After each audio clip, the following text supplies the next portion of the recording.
as, qulaq as, qulaq as.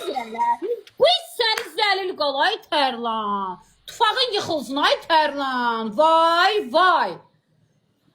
Bu kimdə səndən takip atım? Kim atıb? Dünən takip atım tez elə. O Zahir Baxşəliyevin verilişinə baxmısan?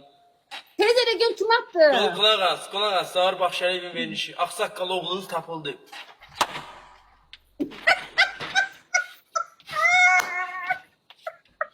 Ağsaqqal otur, ağsaqqal otur.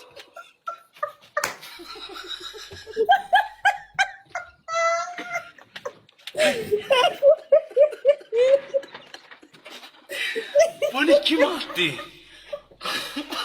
Bunu kim attı? Tərlan, çaşıblar sənə atıblar. Mənə sifarişi veriblər. Çaşıb sənə atıblar. Ayşe, yok saçmaz da.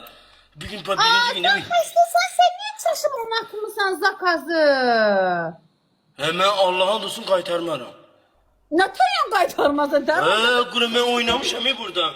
Benim oğlum tapılıb. Ne danışırsan? Yok öyle şey yoktu.